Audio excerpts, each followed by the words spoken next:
তারপর সালেকের মুখে কষিয়ে 1 ডজন লাঠির বাড়ি পড়ল। যন্ত্রণার তোড়ে ওদের চেঁচানোতে ভরল সারা থানা। শরীফ মিষ্টি আনতে লোক পাঠালেন, মাঝে ফোনে খবর দিলেন স্ত্রীকেও। লাইনটা কাটতে কাটতে আফসোসও করলেন কিছু। সার তো 3 মাস আগে বিয়ে করে বাবা হয়ে গেল, আর উনি, হ্যাঁ। রাত অনেক, সবে খাবার শেষ করে হোটেলের রুফটপে ইউষাকে নিয়ে বসেছে অয়ন। রুফটপ সারা রাত জমজমাট থাকে, এটাই পাটায়ার সিজন বলে। হোটেলও ঘুম হয় না। এক পাশে বার, মাঝে লেভেল স্টেজ, সেখানে একজন গান গাইছেন, এ পাশে ভায়োলিন ড্রামা বাজছে, সেই সাথে নির্মল বাতাস এসে শুয়ে দিচ্ছে শরীর।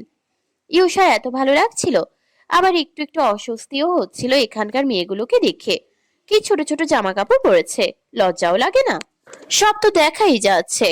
কয়েকজনের ক্লিভেজের এমন বাজে অবস্থা, ইউষার ইচ্ছে করছিল গলা থেকে স্কার্ফ খুলে দিয়ে আসতে। আচ্ছা, অয়ন ভাইকে এসব মেয়েদের দেখেন, লক্ষ্য করেন? ও আর চোখে অয়নের দিকে চাইলো। মানুষটা স্টেজে সেই পুরুষ শিল্পীতে চেয়ে খুব মনোযোগ পানে।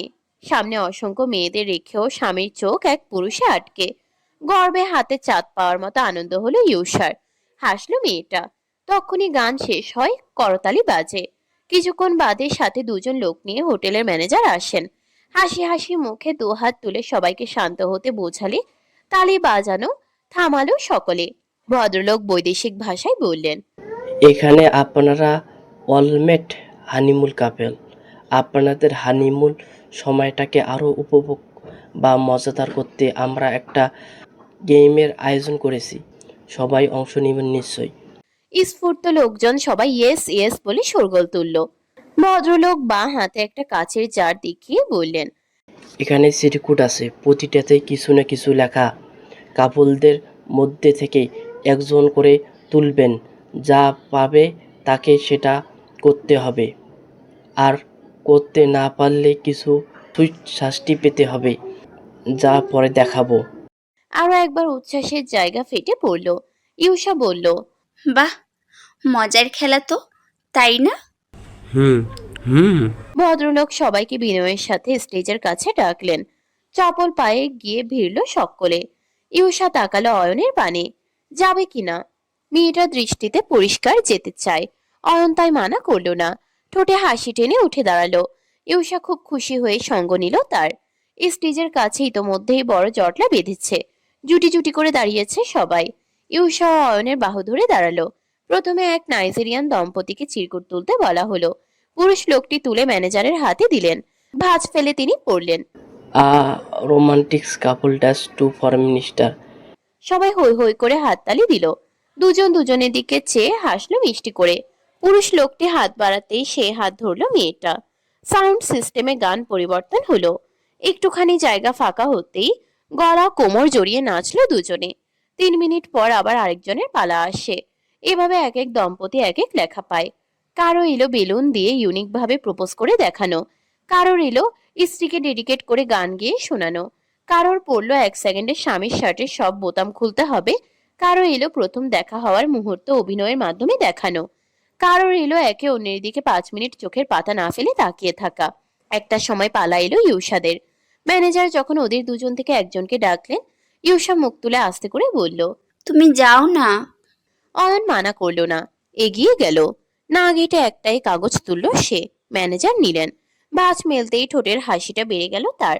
একটু চিৎকার করে বললেন, কি ইস আমাদের লিস। অয়ন হতভম্ব, স্তব্ধ। বাকরুদ্ধ ইউষাও। রুফটপের রেশ বদলে গেল। হো বলে চেঁচিয়ে উঠল সকলে। অথচ বজ্রের মতো চমকে থমকে 2 জন 2 জনের দিকে চেয়ে রইল ওরা। সারাটা পথ ছটফটিয়ে তাড়াহুড়ো করে ফিরে আসা স্বার্থ বাড়ির চৌখাট পেরোতেই একটু ধীরজ হয়ে গেল। সদরের দরজাটা ঠা করে খোলা তখন। বসার ঘরে তুষি বাদে নারীমহল সকলেই আছেন। সেই সবার দৃষ্টি একই সাথে ওর উপর এসে পড়ল। তারপর চেয়ে রইল তারা। যে দৃষ্টি দেখে মনে হলো আকাশ থেকে একটা অযাচিত বস্তু এসে টপকেছে। আর সেই বস্তু হলো স্বার্থ। অবশ্য ও এর কারণটা জানে। দুপুরবেলা বউ বমি করা নিয়েও যা হম্বিতম্বি করেছে, এখন ওনারা নিশ্চয়ই মনে মনে হাসছেন খুব। স্বার্থর হলদে মুখটায় অস্বস্তির বিশদ গাঢ় চিহ্ন। সবাইকে একবার একবার দেখলো চুপচাপ, তবে কাউকে কিছু বলল না। চোখ নামিয়ে চুপ করে হাঁটা ধরলো সে। ঘরের দিকে এক পা এগোতেই তনিমা বললেন, ও মা, চলে এলি?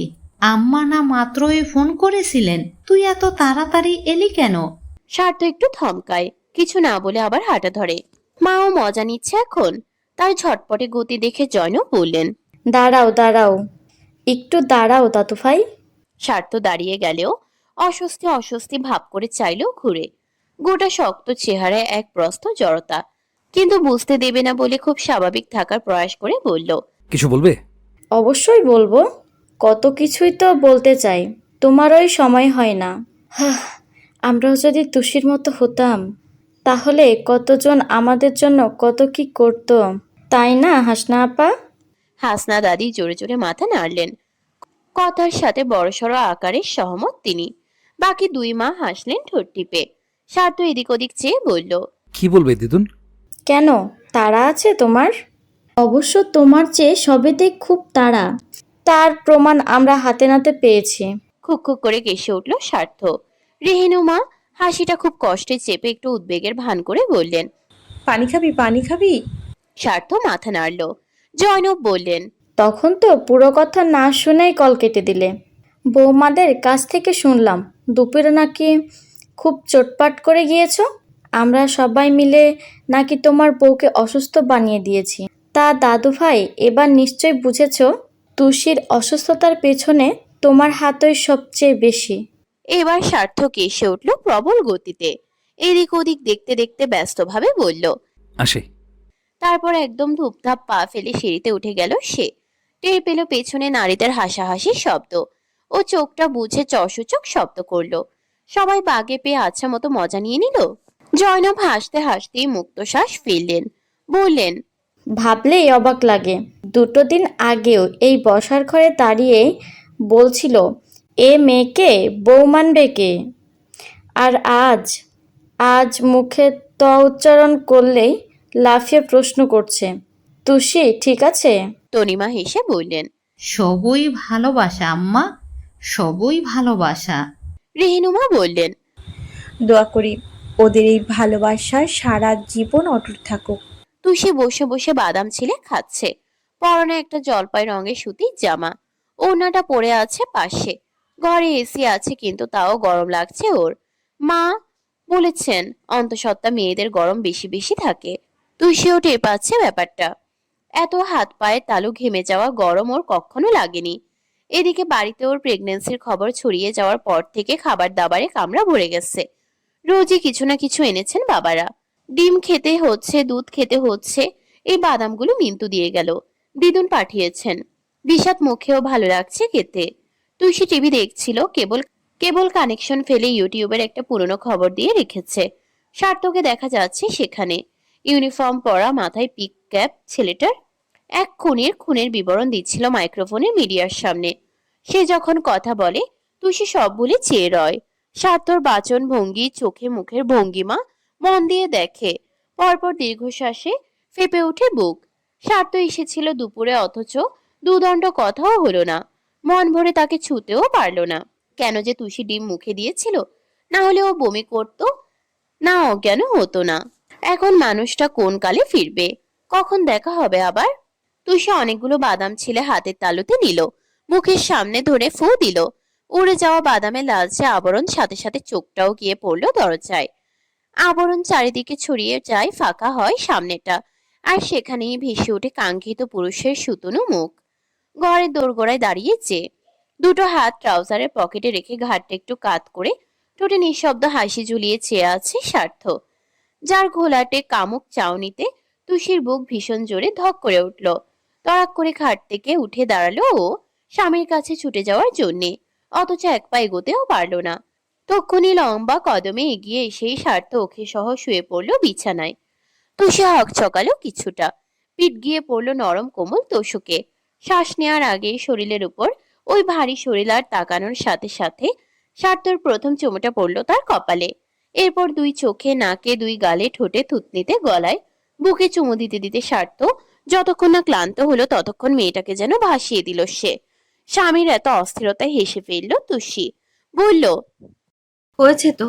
স্বার্থ থামলো, একটু মুখটা তুললো। পরপর দীর্ঘ সময় নিয়ে ঠোঁট বসিয়ে রাখলো ওর কপালে। হাসকি স্বরে ডাকলো। এই চোর। তুষির বুক জড়িয়ে গেল, যেন কত শতাব্দী পর শুনল ওই ডাক। শশ ব্যস্ত উত্তর দিল। হুম হুম। Congratulations on being the mother of my child. Tushi ছোট বাচ্চাদের মতো বলল। বাংলায় বলুন না। সার্থ হেসে ফেলল। তুষির মুখ চোখে এসে পড়া চুল কানের কাছে নিতে নিতে বলল। আমার সন্তানের মা হচ্ছ তুষি, বলো কি চাই? তুষি ব্রু কুঁচকে বলল। আপনার সন্তানের মানে আমার কি অন্য কারো সন্তানের মা হওয়ার কথা ছিল? স্বার্থ সঙ্গে সঙ্গে দু আঙ্গুল দিয়ে ও ঠোঁটে টোকা মারল। মুচড়ে উঠল মেয়েটা। লাগলো। বলো কি চাই? চাই তো আপনাকে। আমি আপনারই আছি। আরো অন্যভাবে চাইলে আগে একবার চেক আপে যাব, শুনবো এই সময় সেফ কিনা, তারপর। কি সেফ কিনা? কি বলছেন আপনি? স্বার্থ দুষ্টু হেসে কানের কাছে ফিসফিস করে কিছু একটা বলতেই তুষি মুহূর্তেই ওর বাহুতে কিল মেরে বলল। আমি ওসব বুঝাইনি। ইস, কি চাই বললে না? যা চাইবো দেবেন। তুমি এই মুহূর্তে আমার কলিজা চাইলেও দিয়ে দেব। ও না, তাহলে তো মরে যাব। আমাকে যে এখন অনেকদিন বাঁচতে হবে, বাবা হব না। প্রাণ ছাড়া অন্য কিছু চাও তাহলে? তুষির মুখটা মিয়ে এলো অল্প, কমলো ওর স্ফুর্ত হাসিটুকু। স্বার্থ কপাল কুঁচকে বলল। খুব দামি কিছু? একটু উঠবেন? এটা চাও? আর না, নিঃশ্বাস নিতে কষ্ট হচ্ছে। স্বার্থ সঙ্গে সঙ্গে সরে গেল উপর থেকে। তুষি অবাক হয়ে বলল। বাবা, আজ বলতেই এত ভদ্র। কথা শেষ করার আগেই স্বার্থ ওকে টেনে নিজের কোলে এনে বসালো। তুষির চুল খোপা করা ছিল, খোপাটা খুলে দিল সে। সিল্কি চুলগুলো ঝরঝর করে পিঠে নামলো ওর। স্বার্থ কাঁধের চুল সরিয়ে মুখটা ছোয়ালো গলায়। অগণিত চুমুতে ঘাড়ের ভাঁজ ভিজিয়ে দিতে দিতে লম্বা শ্বাস নিয়ে বলল। খুব মিস করেছি। তুষি নড়বড়ে হয়ে যাচ্ছিল, কিন্তু কথাটা ওকে বলতে হবে, এটাই সময়। ফের প্রসঙ্গ তুললো মিনমিন করে। চাইবো কিছু? স্বার্থ তাকায় ওর দিকে। কি চাই? তুষি ঠোঁট জিভে ভেজালো। যা চাইবো দেবেন তো? স্বার্থ এক হাত ওর গালে রাখে বলে। মানুষ তো, যার সাধ্যে আছে তা দেব না? বউ তুমি আমার, পারলে তোমার পায়ের কাছে আসমান জমিনে সব এনে দিতাম। তুষির মুখে আলো ফিরল না। জিভে বারবার ঠোঁট চুবিয়ে দোনা মোনা করলো, সাহস আনলো বুকে। এরপর একদমে বলল। বাবাকে এবার মাফ করে দিন। দুজন আবার আগের মতো হয়ে যান প্লিজ। বজ্রা আঘাতের ন্যায় নিস্তব্ধ মুখটা পলকেই বদলে গেল স্বার্থর। তুষির গাল থেকে হাতটা নামতে নিলেই ধরফরিয়ে আঁকড়ে ধরল মেয়েটা। ব্যাকুল হয়ে বলল। অনেক বছর তো হলো, আর কত? মানুষটার বয়স হয়েছে, আজ বাদে কাল তো থাকবে না। আপনার সাথে ওনার সম্পর্ক ঠিক নেই। বাচ্চাটা এসেও তাই দেখবে। ও কি শিখবে তখন? পুরনো সব ভুলে একবার কথা বলুন না ওনার সাথে। স্বার্থ তুষির থেকে হাতটা এক ঝটকায় ছাড়িয়ে নিল, ঠেলে কোল থেকে উঠিয়ে দিল ওকে। নিজেও উঠতে নিয়ে থামলো আবার। কি যেন ভেবে ফের বসলো আগের জায়গায়। সে আগের মতোই তুষিকে টেনে আনলো কোলে। ওর মোলায়েম গালে হাত রেখে দুবার চাপড় কেটে ঠান্ডা হেসে বলল। ফার্দার যেন এসব না শুনি। তুষি শুকনো মুখে বলল। কথা দিলেন তো? রাখতে পারছি না। নিঃশ্বাস ফেলল মেয়েটা, হতাশ হলো। ভাবলো মোক্ষম সুযোগে চেয়ে নেবে এটা। না, বছর ফুরালেও লোকটার ক্ষোভ এক ছোটা মেটেনি এখনো। সেই সময় ঘরের বাইরে থেকে খাসি দিলেন হাসনা। জিজ্ঞেস করলেন। আসমু? ওরা একই সাথে দরজায় চাইলো। তুষি নড়তে চাইলেও স্বার্থ দিল না, ওভাবেই বলল। আসুন। বৃদ্ধা ভেতরে ঢুকতে ঢুকতে বললেন। ওরে মা, আইসাই বউয়ের কোলে উঠে গেছো? দাদি চোখ খেয়েছেন, বউ আমার কোলে বসেছে। একই তো কথা হইল। তুষি আরো বেশি মোচড়া মোচড়ি করতেই স্বার্থ ছেড়ে দেয়। চট জলদি উঠে দাঁড়িয়ে বলে। দাদি বসো। হাসনা স্বার্থর পাশে বসলেন, মাথাটা ঝুঁকিয়ে এনে বললেন। তয় না জামাই কামডা করলা কি? স্বার্থ একই রকম মাথা ঝুঁকিয়ে ভ্রু উচালো। কি? বিয়ে হইল 3 মাস, খালি পেটে নাতি দিছি, এর মধ্যে পেট ভরাইয়া ফলাইছ? আমার স্বামী তো তাও আমারে 9 মাস টাইম দিছিল। আমার সাওয়াল হইছে আরো 9 মাস পর। তুমি দেখি মিয়া ভাই মেলা চালু। আমি খুব পরিশ্রমী দাদি, পরিশ্রম বেশি ছিল তাই ফলও দ্রুত এসেছে। আপনার স্বামী তো নেই, থাকলে বলতাম আমার থেকে শিখতে। এক উত্তরে হাসনা বোল্ড আউট। বৃদ্ধা ভাবেইনি স্বার্থ এমন জবাব জানে। দুই ভ্রু উঁচিয়ে বললেন। পরিশ্রম। হুম, একটু তো খেটেছে। আপনার নাতনিকে জিজ্ঞেস করুন, একটা রাতও ঘুমোতে দিইনি। তুষি লজ্জায় অতিষ্ঠ হয়ে বলল, আপনারা থামবেন, কি সব নিয়ে আলাপ করছে? আমি কি করলাম? দাদি শুনতে চেলেন, দেখলে না? না না না না, মাপ চাই আমি, কইতে হইব না। তারপর একটু দম নিলেন তিনি, ফের বললেন, তয় না জামাই, বাপ হইতেছ এইবার, মেলা দায়িত্ব কইলাম। স্বামী ভালাই আছো, ভালা বাপ হইবারও পারবা তো? তুষি আগ বাড়িয়ে হৈ হৈ করে বলল। পারবে না কেন? উনি তো সবকিছুতেই সেরা। হাসনা মজা নিতে দুষ্টুমি করে হাসলেন। সব কিছুতে স্যারা। তুষির দাদির এই হাসির মানে বুঝলো। লাজুক চিত্তে চোখ রাঙালো তাকে। হাসনা আঁচলে মুখ চাপেন হাসি কমানোর জন্যে। এর মাঝেই সাইফুলের কণ্ঠ ভেসে এলো। কই রে স্বার্থ, নিচে আয়, একটু দেখি আমাদের উঠবি পাপাকে। স্বার্থ উঠে যেতে যেতে হাসনার উদ্দেশ্যে বলল, সে লুকাতে হবে না, দাদি যেটা ভাবছেন আমি সেইটাতেও সেরা। তারপর তুষিকে প্রুনাচিয়ে শুধালো। তাই না? তুষির মুখ হা হয়ে গেল। হাসনাও ভেবাচেকা খেয়ে গেলেন। স্বার্থ বেরিয়ে যেতেই হু হা করে হেসে উঠলেন তিনি। তুষি ঠোঁট টিপে রইল দুপল, বিড়বিড় করে বলল, ছি, বেশরম সব, লজ্জা করে না? একটা ছোট্ট খোলা জায়গা হইচইয়ে ফেটে চৌচির হয়ে যাচ্ছে। হাত তালি দিয়ে দিয়ে জড়তায় মুখ শুকনো করে থাকা দম্পতিকে উচ্ছ্বাস দিচ্ছে তারা। এখানে বাংলাদেশ থেকে আসা দম্পতির সংখ্যা হাতে গোনা, বাকিরা বাইরে থেকে আগত। কেউ বা এখানকার। ওদের সংস্কৃতিতে প্রকাশ্যে চুমু খাওয়া ভীষণ স্বাভাবিক ব্যাপার। তাই সবাই মিলে চেঁচিয়ে অয়ন ইউষার জন্য চেয়ার আপ করছিল। ইউষা বিব্রত হয়ে পড়লো আরো। মাথা নত হয়ে চলে এলো বুকে। একই রকম অস্বস্তি অয়নের চেহারায়। দুজন দুজনের দিকে তাকাচ্ছে না, ফিরছেও না। এত সময় নিতে দেখে ম্যানেজার তাড়া দিলেন। জলদি করুন মিস্টার আয়ন, অনেক কাপল এখনো বাকি। অয়ন দাঁত দিয়ে ঠোঁট কামড়ে ভাবছিল কি করবে। এর মাঝে আর চোখে একবার ইউষাকেও দেখলো। মেয়েটার চিবুক গলায় মিশে গেছে। ও ঘুরে ম্যানেজারকে বলল। What's the punishment? ভদ্রলোক কিছুটা অবাক হলেন, তাও পাশের টেবিল দেখিয়ে বললেন, এখানে কলা জুস আছে, এক গ্লাস খেতে হবে। করলার কথায় আটকে উঠল ইউষা। করলা খাওয়া অয়ন ভাইয়ের বারণ। দুনিয়ার সব রেখে এই জিনিসে ওনার মুখ চোখ লাল হয়ে জিভ ফুলে যায়। আর ইউষা জানে অয়ন ভাই কোনোদিন সবার সামনে ওকে চুমু খাবে না, তাও ঠোঁটে। একা রুমটাই যেখানে পড়ে রয় সেখানে এই জায়গায়। অয়ন একবার চেয়ে দেখলো সবুজস্থিত পানীয় ভরা গ্লাসগুলো। কিছু করবে বা নড়বে জায়গা থেকে, এর মাঝেই এক ছুটে গিয়ে একটা গ্লাস তুলে ঢক করে গলায় ঢেলে দিল ইউষা। আর সেই মুহূর্তেই পরিবেশ বদলে গেল এখানে। অয়ন নিজেই হতভম্ব হতভাগ, বাকিরাও একই রকম বিস্মিত মনে যায়। একটা হানিমুন কাপল, যারা এত রোমান্টিক জায়গায় এসে বসেছে, তারা একে অন্যকে চুমু খেতে পারলো না।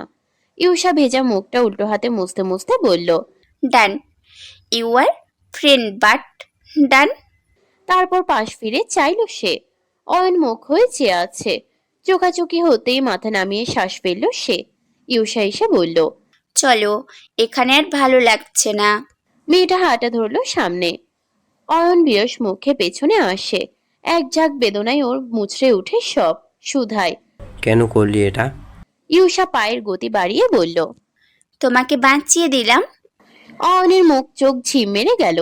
চুপ করে এগিয়ে যাওয়া মেয়েটার পানে চেয়ে রইল সে। ইউষার খারাপ লাগার কথা ছিল না, ও তো জানতোই এমন হবে, এমনটাই স্বাভাবিক। তাও লাগলো।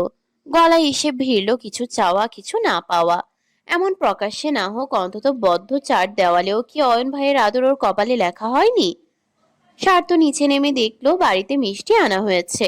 মতিচুরের লাড্ডু থেকে দিদুনের পছন্দের ছানার পায়েস রাখা। 2 ট্রে ভর্তি বলে সার্ভ করার পর বাকিটা ফ্রিজে তোলার জন্য নিয়ে যাওয়া হচ্ছে। মিন্তুর পর প্রায় অনেক বছর বাদে এ বাড়িতে আবার নতুন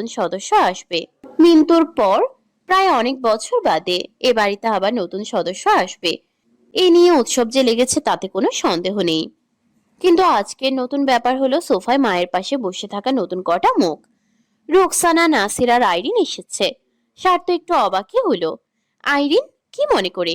মেয়েটাকে শেষ কবে দেখেছিল সেটাই মনে নেই। অয়নের বিয়েতেও আসেনি। ও এসে ফুপু ফুপাকে সালাম দিল। ভদ্রমহিলা টেনে টুনে হাসলেও নাসির উঠে এসে কোলাকুলি করলেন। গদগদ হয়ে বললেন, তোমার ছবি পত্রিকায় বেরিয়েছে, একটা কন্ট্রাক্ট কিলার চক্র ধরেছে দেখলো। স্বার্থ আশ্চর্য হয়ে বলল। নিউজটা লিক হয়ে গেছে? আমার নিষেধ ছিল। সাইফুল এগিয়ে এসে বললেন। আরে ওসব বাদ দাও নাসির। কি রে বেটা, ভাব হয়ে যাচ্ছিস তো? আয় আয় আয়, মিষ্টি খা। তুই এসেছিস শুনে কত কি নিয়ে এলাম। শওকত পাশ থেকে বললেন। যাক, এবার যদি নিজের বাবা হয়ে কেউ যদি বাবার মূল্য বোঝে বাবা হলে কেমন লাগে। উদ্বেল পরিবেশ হালকা ফিকে হয়ে পড়ল। স্বার্থ দৃঢ় গলায় ফটাকসে বলে দিল। আমি শওকত আলী হব না। আমি স্বার্থ আবরারই থাকবো, যে তার স্ত্রী সন্তানকে মাথায় করে রাখবে। শওকতের মুখটা কালো হয়ে গেল। রোকসানা বললেন। ভাইজান, কেন যে আগ বাড়িয়ে অপমান হতে যাও? জানোই তো তোমার ছেলে তোমাকে এক ফোঁটা সম্মান দেয় না। আরো কিছু বলতে গেলে জয়নব ওনার হাত চেপে ধরলেন। প্রসঙ্গ কাটাতে বললেন। আচ্ছা থাক, বাদ দাও এসব। ও ছোট বৌমা, অয়নদের ফোন করেছিলে? না মা, তুষি বারণ করলো তো। বলল ইউষা এলেও নাকি নিজে জানাবে, একেবারে সামনে থেকে দেখবে। খালামণি হওয়ার খবর পেয়েও কেমন খুশি হয়। আচ্ছা, তা বেশ। স্বার্থ এসে টেবিল থেকে মিষ্টি তুলল। মিন্তু বলল। ভাইয়া, আমি কিন্তু তোমার বাচ্চার একমাত্র মামা। এখন এই খুশিতে আমাকে একটা বাইক কিনে দিতে হবে। রেহনুমা বললেন। ও মাই, কি আবদার? ভাইয়া বলো, দেবে না? আচ্ছা, দেব। সাইফুল বললেন। না, মোটেও না। ওরে উল্টাপাল্টা চালিয়ে হাত পা ভাঙবে। ও তো নিজে চালাবে বলেনি, বাইক চেয়েছে, সেটা খেলনা বাইক হলেও চলবে। মিন্তু তবদা খেয়ে বলল। না ভাইয়া, আমি আসল বাইক চেয়েছি। আয়া। স্বার্থ ওর কথাই কানে নিল না। বয়স 15, বাইক চাইছে। মিন্তু বড্ড দুঃখ পেয়ে বলল। এই দুনিয়ায় একটা ফাটা বোতলের যে দাম আছে, আমারও তার নেই। সাইফুল হঠাৎ বললেন। হ্যাঁ রে স্বার্থ, জামিনের কি খবর রে? আসেনি এখনো? তনিমা কিছুটা বিচলিত হয়ে বললেন। ও মা, তাহলে বাসায় এলো না যে? আগে তো প্রতিদিন আসতো। ঝামেলা হয়েছে নাকি তোদের? আমরা কি বাচ্চা মা? তবে ডাক না একদিন ছেলেটাকে। ও আসবে না, প্রেসারে আছে। এই সপ্তাহে ওর অস্ট্রেলিয়া ব্যাক করার কথা। রেহনুমা অবাক হয়ে বললেন। সে কি বললো তো এবার বিয়ে শাদী সব এখানেই সারবে, মেয়ে না দেখেই যাবে। স্বার্থ দীর্ঘশ্বাস ফেলে বলল। কি জানি। কথাবার্তা চলছিল। রোকসানা গো ধরে বসে আছেন। আসতে চাননি। নাসির আর আইরিন ঘ্যান ঘ্যান করে এনেছে। এখন এসব আলাপ আলোচনা সই ছিল না ওনার। জামিলার কথায় যা আগ্রহ এলো সেটাও পালালো মিনিটে। জয়নব সে সময় দুষ্টুমি করে বললেন। দাদু ভাই, বাবা যে হচ্ছ, আমাদের গিফট দেবে না? কার কি চাই লিস্ট দাও, এনে দিচ্ছি। যা, এক কথায় রাজি হয়ে গেলে। তনিমা বললেন। বাপ হচ্ছে না, মুখের হাসি দেখছে না মা? মনে হচ্ছে সে পৃথিবী কিনে ফেলেছে। স্বার্থ সেই চিরচেনা গালের ভেতর জিভ ঠেলে হাসতে হাসতে মিষ্টি মুখে দিল। তার হলদে মুখাবয়ব আরো উজ্জ্বল লাগলো খুব। আর ওই উজ্জ্বলতা প্রহত হৃদয়টা নিয়ে চেয়ে চেয়ে দেখলো আইরিন। এই বাচ্চাটা ওর আর স্বার্থর হতে পারত। আজ হয়তো ওর এই বাচ্চার মা হওয়ার কথা ছিল, অথচ হচ্ছে তুষ্যি। প্রথম থেকে মাকে অকারণে ভয় পেয়ে চুপ না থাকলে স্বার্থ ঠিক একদিন সাই দিত ওর ডাকে। আচ্ছা, খোদা সবাইকে কেন সব দেন না? ছোট থেকে আইরিন দুঃখ দেখেনি। আদরে আদরে সববার মাথার বসে বড় হয়েছে। যখন যা চেয়েছে তাই পেয়েছে। কত শিক্ষিত, সুন্দরী। সেখানে তুষি কি ওর পায়ে যোগ্য ছিল? স্বার্থ ভাইয়ের কেন ওকেই মনে ধরলো তবে? স্বার্থ ধারালো কাঠের মুখ, ডান ভ্রুয়ের উপর একটা তেরছা কাটা চিহ্ন, যা একবার মিশনে গিয়ে ক্রিমিনালের ছুটিতে কেটেছিল। 8টা সেলাই লেগেছিল সেখানে, দাগ যায়নি এখনো। আর বাম চোখের কার্নিশের ঠিক পাশে যে একটা লাল ছোট্ট তিল, খুব কাছে না গেলে বোঝা যায় না যা। সেই গভীর দুটো চোখ, পরিপাটি স্টাবল, হালকা দাড়িটা, দুপাশের ফেট করে মাছের লম্বা চুল ঠেলে কথা বলার ভঙ্গি, কবজির উপর থেকে চেয়ে থাকা সুদৃশ্য শিরাগুলো, তাতে বাঁধা স্ট্র্যাপের ঘড়ি, আর ওই নিটল হাসিহীন ঠোঁট জোড়া। আইরিনকে আদৌ ভুলতে পারবে কখনো? এই চমৎকার দেখতে দেখতে এমন মন মাতানো ব্যক্তিত্বের মানুষটা ওর হলো না কেন? আইরিনের চোখে মুখে আজও না পাওয়ার ব্যথা খুব তীব্রভাবে ফুটে উঠল। সবার মাঝেই বলে বসলো। স্বার্থ ভাইয়া, একটু আলাদা কথা বলা যাবে? স্বার্থ তাকালো না, ফর্ক দিয়ে মিষ্টির এক পাশ কেটে মুখে তুলতে তুলতে বলল। না। ততক্ষণে সবার কথা থেমেছে। রোকসানা চসূচক শব্দ করলেন। মেয়েটাকে বলেছিলেন কোনো হ্যাংলামো না করতে, অথচ আইরিন ফের বলল। Please 2 minute. রেহেনুমা বললেন। স্বার্থ, শোন না কি বলে। এমনিতেও ও চলে যাচ্ছে, কাল দেখা করতে এলো। স্বার্থ ব্রুকুচকে বলল। চলে যাচ্ছে বলতে? কিউটি আমাদের সাথে ডেনমার্ক শিফট হচ্ছে, এখানে ওকে মানায় না তো তাই। স্বার্থ কিছুটা বিস্ময় নিয়ে চাইল এবার। আইরিনের বিষণ্ণ নয়নজোড়া দেখে মায়া হলো একটু। উপরের ঘরের দিকে চেয়ে দেখলো পরপর। মনে মনে চাইল তুষি যেন এক্ষুনি না বের হয়। উঠে দাঁড়িয়ে বলল। এসো। তারপর ঘরের একটা কোণে এসে দাঁড়ালো ওরা। স্বার্থ বলল। কি বলবে? চলে যাচ্ছি শুনে কষ্ট পেলে? না। তাহলে কথা বলতে রাজি হলে যে? অনেকগুলো বছরে বাড়িতে থেকেছ, আজ বরাবরের মতো দেশ ছাড়ছো, সেই জায়গা থেকে খারাপ লেগেছে বলে। আইরিনের মুখে অন্ধকার নামলো। আমাকে খুশি করতে না হয় একটু মিথ্যাই বলতে আজ। স্বার্থ স্পষ্ট জবাব দিল। Irene, I am taken and married who's too loyal to his wife. তাই একমাত্র নিজের বউ ছাড়া দ্বিতীয় নারীকে খুশি করা তো দূর, তাকে নিয়ে ভাবতেও চাই না। আইরিন ফের আঘাত পেল, হাসলো বিদ্রুপ করে, বলল। এসপি স্বার্থ আবরারও তাহলে বউ পাগল হয়ে গেল?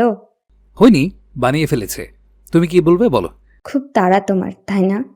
যা বলার সেটা বলো। আমরা এখানে আলাদা দাঁড়িয়ে কথা বলছি, তুষি দেখলে খারাপ লাগতে পারে। এত ভাবো ওকে নিয়ে? না ভাবার কি আছে, ভালোবাসি ওকে। আইরিনের চোখে জল ছুটে এলো, ভেজা গলায় বলল। এই ভালোবাসাটা কেন দিলে না আমায়? এক প্রশ্ন আর কত? যাচ্ছ যাও, ভালো থেকো। কেন হয়নি, কি জন্য হয়নি, এসব থেকে যত তাড়াতাড়ি মুভ করবে তোমার জন্যই ভালো। আমাকে মিস করবে না তুমি? স্বার্থ মুখের উপর বলে। না। এতটা অপছন্দ আমায়? অপছন্দ নয়, তবে পছন্দ না। আর কিছু? আইরিন দুপাশে মাথা নাড়ল। চোখে টলটলে পানি দেখে স্বার্থর খারাপ লাগলো একটু। যাবার সময় এতটা কঠোর হওয়ার তো কিছু নেই। হাতটা বাড়িয়ে ওর মাথায় রাখলো। বেস্ট অফ লাক, যেখানে থাকো ভালো থেকো। আইরিন পোড়া শ্বাস ফেলতে ফেলতে চোখ মুছল। তুমিও ভালো থেকো, অ্যান্ড কংগ্রাচুলেশনস। স্বার্থ কিছু বলার আগেই চোখ পড়ল ওর পেছনে। তুষি দাঁড়িয়ে আছে, মুখটা গোমরা। আইরিন ওকে অনুসরণ করে পিছু ফিরে চাইল। তুষিকে দেখেই মেজাজ ঘুরে গেল অমনি। সঙ্গে সঙ্গে তরবর করে পাশ কাটিয়ে চলে গেল সে। তুষি সেদিকে চেয়ে একটা ভেঙচি কেটে আবার স্বার্থর দিকে ফিরল। মন খারাপ করে বলল। দেখেছেন, আপনার বাচ্চার মা হয়ে যাচ্ছে, তাও কেমন করলো আমার সাথে, কথাও বলেনি, হিংসুটে ডাইনি একটা। স্বার্থ এগিয়ে এসে পেছন থেকে তুষির শরীরটা দু হাতে পেঁচিয়ে ধরে বুকে নিয়ে নেয়। তোমার খারাপ লাগেনি? কোনটা? এভাবে আলাদা ওর সাথে কথা বললাম। খারাপ লাগবে কেন? আমি কি আপনাকে চিনি না? স্বার্থ তাজ্জব হলো বইকি। পরপরই অস্থির হাব ভাব করে বলল। কিন্তু আমার থেকে এই একই জিনিস আশা করবে না। আমি তোমার মতো হতে পারবো না তুষি। তোমাকে কোনো ছেলের সাথে এইভাবে এক কোণে দেখলে আমি হয়তো সেখানেই শেষ। রুমের চাবি না নিয়েই অয়ন উপরে চলে এসেছে। ঠিক দরজার সামনে এসে মনে পড়ল একবার পকেট হাতিয়ে রিসেপশনে ফের ছুটল সে। এত রাতে স্টাফ কেউ নেই এখানে। ও যাওয়ার পর গোটা করিডোরে ইউষা একা পড়ে গেল। যদিও ভয় ডর লাগছে না, চারপাশে অনেক আলো, সরব জায়গা, ক্যামেরা আওতাধীন। বরং দাঁড়িয়ে দাঁড়িয়ে এদিক ওদিক দেখলো। এই হোটেলের একটা চমৎকার ব্যাপার হচ্ছে প্রতিটা রুম ডুপ্লেক্সের মতো। একটার উপর সিঁড়ি বেয়ে উঠলে আরেকটা রুম, আর প্রতি ফ্লোরে একটা করে বড় বারান্দা, ঠিক রুফটপের মতো খোলা। প্রত্যেকটা রুমেও আলাদা বারান্দা আছে, আবার এখানেও বানিয়েছে। এটা অবশ্য এই ফ্লোরের সবার ব্যবহারের জন্য। তখনই 2 সিরিয়াল পরের রুমটার দরজা খট করে খুলল কেউ। চেঁচামেচি শুনে তাকালো ইউষা। এক মেয়ে লাগে ছাতে বেরিয়ে এসেছে, পেছনে আরেক পুরুষ। মেয়েটা রেগে মেগে বলল। তুমি জাহান্নামে যাও, আমি আর এক মুহূর্ত এখানে থাকবো না। ছেলেটা পাল্টা ক্ষিপ্ত হয়ে চেঁচালো। না থাকলে নেই, আটকাচ্ছেন কেন?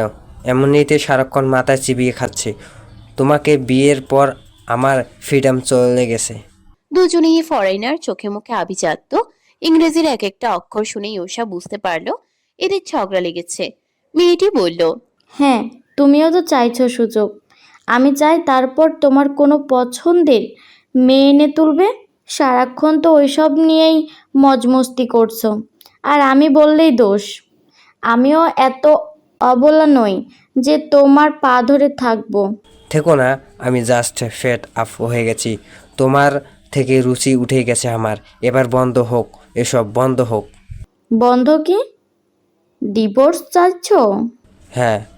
মেয়েটির চোখে মুখের আগুন নিভে গেল সহসা। কি বলছো তুমি? জানো আমরা না ভালোবেসে বিয়ে করেছিলাম?